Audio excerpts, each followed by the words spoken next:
Hello everybody, hola, namaste and welcome to my channel as always.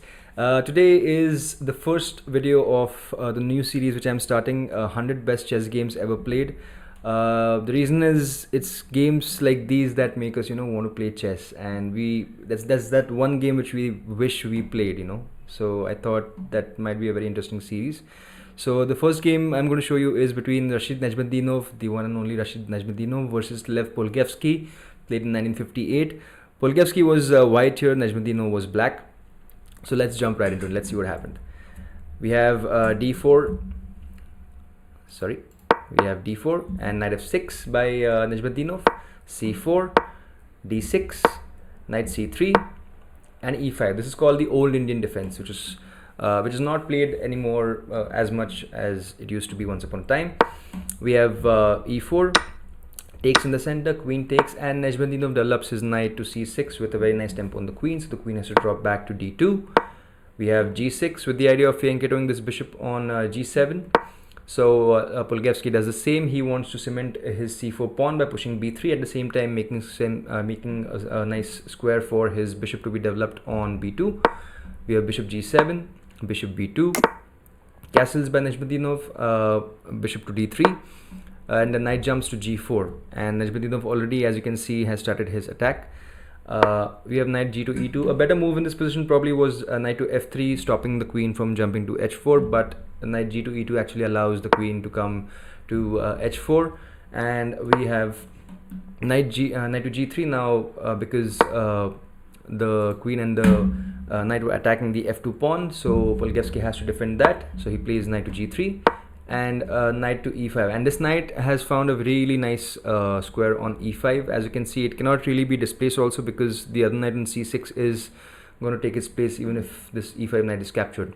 So we have castles, and Nezhmetdinov starts the real attack with f5. We have f3, adding some protection to the e4 square, and bishop to h6.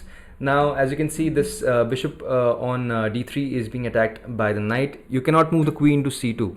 The bishop attacks the queen, so you have a couple of options, but if you go to c2, then the knight from c6 will jump on b4, opening up a double attack on the queen and the bishop, and next move, after you move the queen, you will lose the bishop and the game. So that's not possible. So the only move, decent move in this position, is queen going back to d1, which is what was played. And we have f4 now attacking the knight on g3, so the knight has to move to e2.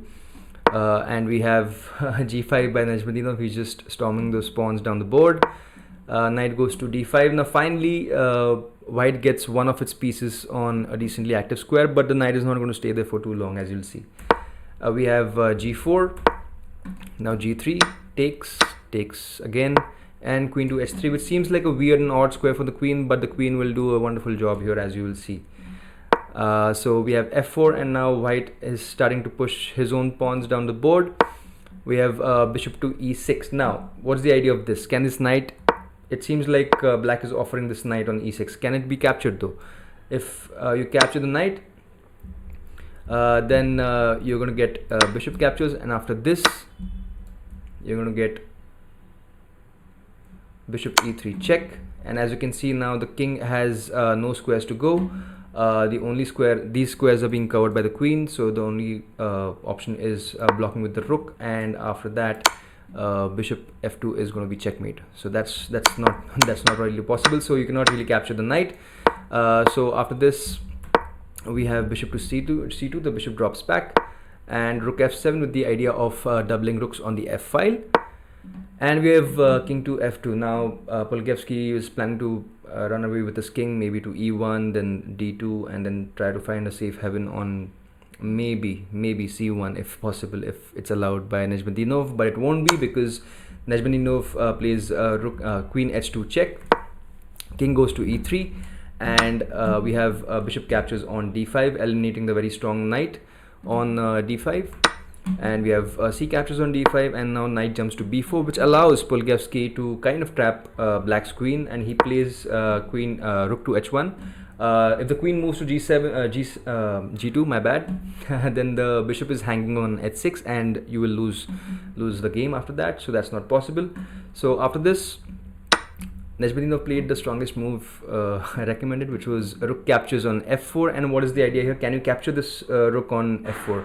let's see if the knight captures. If knight captures, then you get knight captures on c2 with check, and as you can see, all the squares are covered by the queen and the two knights, so the king has no place to go. You'll have to give up the queen, so queen captures on c2, and then this is going to be game over. So that's not possible. Let's see if the pawn, what happens if the pawn captures. If pawn captures, then we get bishop captures on f4 with check. You can move the king here, but then after check, this is going to be checkmate. As you can see, there's no square remaining for the king. And if knight captures, if knight captures, then we're going to get the same idea. Now the knight has moved from e2, and now there's a double attack on this bishop, so knight captures. Again, we run into the same problem. The king has no squares. You're going to have to give up the queen, and again, that's going to be game over. So basically, the rook cannot really be captured. So Polugaevsky played the only good move in this position, which allows the brilliancy and this game to be one of the best games ever played. He played rook captures in h2, and now it's all Nezhmetdinov from here on. He plays rook f3 check. King has to go to d4.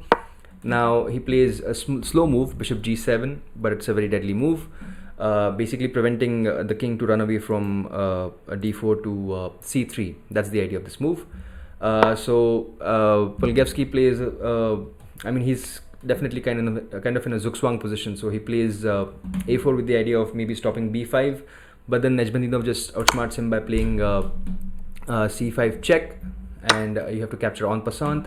And now we have b captures on c6, and on the next move c5 is coming, and that will be checkmate. So white has to be very careful in this position. So he plays bishop d3, now making some space for the king. But as you can see, this square is going to be taken away from the king because the bishop is a beautiful sniper across this diagonal. So we have knight d3 check, now opening up an attack, a discovered attack, at the same time gobbling up the bishop. So the king has to go to c4, but now we have pawn checks on d5, e takes on d5, sorry, c takes on d5, king has to go to b5. Now the rook comes into the game, the king has to go to a5, and now we have knight c6 check. And in this position, Lev Polugaevsky had to resign the game because the king has only one square to go, which is e6, and after that knight b4. This is going to be checkmate. And as you can see, the king hunt, and the king was just taken for a lovely walk in Nezhmetdinov's jungle, you can say. So yeah, this is one of the best games played, and let's hope that all of us can play a game like this someday, you know. So hope you guys enjoy this game, and I will be covering a lot more games, a lot more stuff coming up.